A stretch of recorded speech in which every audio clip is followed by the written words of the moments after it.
All right, let's dive right into Tiny Habits. And look, Tiny Habits isn't just some cute, catchy title. Honestly, Tiny Habits is a direct threat to your ego. In Tiny Habits, BJ Fogg makes this incredible point. That bold, massive plan you had, it was simply too big. This book, and BJ Fogg is brilliant here, tells us that your shame isn't a character flaw, it's just bad engineering. He's not asking you to suddenly become soft. He's asking you to stop designing habits that literally fight against your own nervous system. You know the feeling, right? Your perfect fresh start keeps arriving as just another missed morning. You wake up late. You see those running shoes sitting by the door, the blank notebook staring at you from the desk. You see that version of you that promised a clean reset. And then, well, your body does the old thing. It reaches for speed. It reaches for relief. I need to tell you something absolutely crucial right now. That is not weakness. That is literally just your biology trying to save energy. And here is the reality slap of this book. You are not short on willpower. I promise you. Your habits aren't being blocked by some deeply flawed character. It's much simpler than that. Your prompt and your ability are just miswired. You see, motivation, it naturally comes in waves. Ability shrinks the second we're under stress. And prompts, they completely vanish in the chaotic noise of a busy morning. Think of it like this. Your brain is not a motivational poster. It's a cost manager. It protects glucose, it actively avoids threats, and it just wants to repeat the routes that have worked before. So when your morning gets crowded and chaotic, the old, easy route wins every single time. And that is kind of the hidden insult of this book. It demands that you actually work with your exhausted self. It respects the real you, the one with the laundry piling up, a dozen browser tabs open, running on a battery at 12%. Because of this, so many of us walk around carrying this exact heavy false belief, I need a bigger reset, not a smaller habit. And, to be completely fair to ourselves, bigger plans feel honest. They match the size of the pain we're feeling. When your life or your career is stalled out, it feels like you need a massive, heavy lever just to get the wheels turning again. A tired mind naturally craves a hard, definitive line. I really wish this weren't true, but look at where it leads. Picture a kitchen at dawn. Right there on the counter, there's one glossy, perfectly designed meal plan that promises a total life reset. And right beside it, there's just one simple glass of water waiting near the kettle. That meal plan? It honors the life you desperately want, but that glass of water honors the life that can actually start right now, today. The problem is, that oversized glossy plan asks your motivation to carry the entire load. And as you've probably experienced, that plan collapses the second Wednesday's friction outlasts Sunday's motivation. So let's get this straight. You did not fail the plan. The plan failed the moment. Human behavior doesn't obey emotional size, it obeys arrival conditions. Trading consistency for speed isn't some mature, serious strategy. Honestly, it's often just panic wearing a blazer. By Wednesday, when the initial excitement completely fades and the friction of the real world kicks in, you label yourself inconsistent. But that label is just hiding the real mechanism that's actually at play. The old way of thinking says, raise the standard until life obeys. But this book flips that on its head. It says, lower the entry, not the standard. We have to lower the friction right at the door. And why does this matter so much? Because shame absolutely loves hard standards. It uses every single missed grand plan as fresh evidence against you in court. You miss the hard plan, and shame gets a brand new file. You complete the tiny plan, shame loses its data. Let's shift the lens to biology for a second to really lock this in. Think of a rigid wall. It tries to block everything out or let everything in. But a living cell? It survives by acting as a selective membrane. It survives by selective passage, letting exactly the right thing cross at exactly the right time. Just like that living cell, a new behavior absolutely must fit through your day as it actually exists, not as you wish it existed in some perfect fantasy. And that brings us right to the core formula of this book. B equals MAP. Behavior happens when motivation, ability, and a prompt all converge in one single moment. Behavior is literally a mechanism of crossing a gate. If you miss even one of these variables, the behavior just slips away. We spend so much time asking for massive motivation, when 9 times out of 10, what's really missing is just a clear prompt or the incredibly simple ability to perform the action. So let's look at the Tiny Recipe Draft tool to see how we actually build this out. It's 3 simple steps. Step 1, anchor.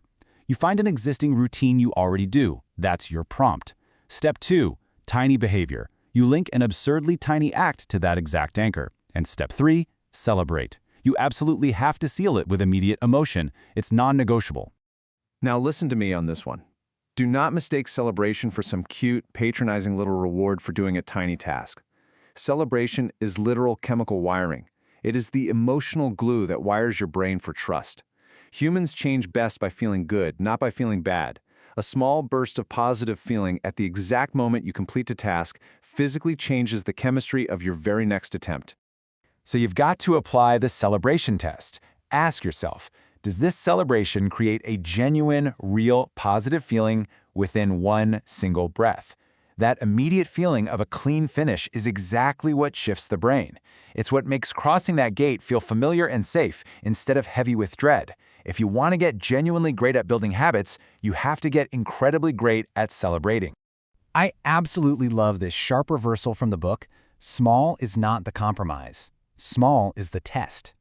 Think about cooking for a second. Throwing one single grain of rice into a hot pan isn't dinner, obviously, but it proves the pan is hot, and it proves the effort is reachable. Starting this incredibly small proves to yourself that you can cross the gate without relying on some heroic, fleeting mood. Once the pan is proven real, then you can add more.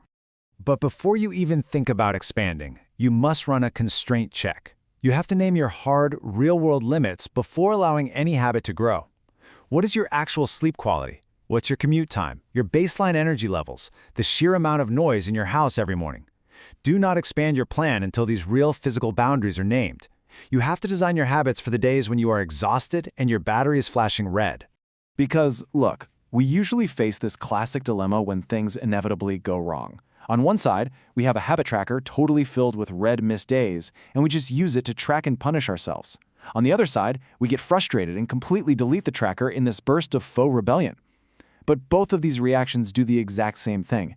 They keep your self-worth under constant review, instead of just objectively testing the recipe.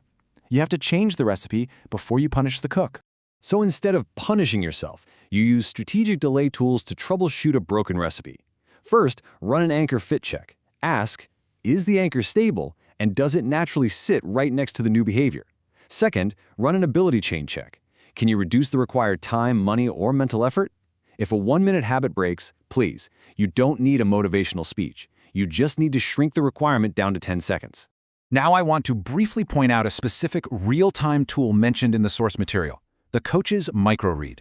This involves observing a client's resistance in real time, but, and please hear this heavy disclaimer, this requires deep domain expertise. This is expert only. It requires years of deliberate practice to properly read and adjust someone's physical environment and micro-hesitations. For the rest of us, we just stick to simply adjusting our own prompts and ability. Let's face a hard truth here, kind of a confession. That missed morning we talked about, it was a ritual of proof. That bigger, glossy, massive plan felt so serious because it offered you a brand new identity in advance. It let you say to the world, I am changing, before your actual behavior had any real evidence to back it up. But your brain doesn't care about your PR campaign. Your brain really just needs a safe, repeatable loop. The absurdly tiny size of the habit doesn't matter. The clean finish is the point. Completing that tiny loop shifts you completely away from this endless cycle of punishing self-reform, and it moves you toward objective system repair. You finally stop looking in the mirror asking, what is wrong with me? And you start looking at the system asking, okay, where did the recipe break? Your life is waiting for a design small enough to survive actual contact with reality. It is not waiting for a perfect weather report that requires your absolute best mood to function. Speed is often just fear with clean shoes. If your plan requires perfect conditions to succeed, it's a fantasy. By focusing on a tiny, clean finish, you teach your body that change can arrive without any danger. Now the rule isn't to stay small forever. The rule is to keep the gates small until the trust returns. And then, let tiny grow from ease. 2 push-ups might naturally become 10. 1 single sentence might easily become a full page, but let it grow organically from a place of undeniable proof, not from a place of heavy pressure. And hey, as a quick reminder to help you take this even further, you can always go to UpGrowWise to access your growth map. Which brings us to the absolute, permanent truth of this masterclass explainer. Shrink the gate. Keep the life. A living system doesn't change by shattering its own walls, it changes by controlling the passage. Make the gate incredibly small. Seal it with a clean emotional finish and just let the habit take root. 1 clean rep. Tonight.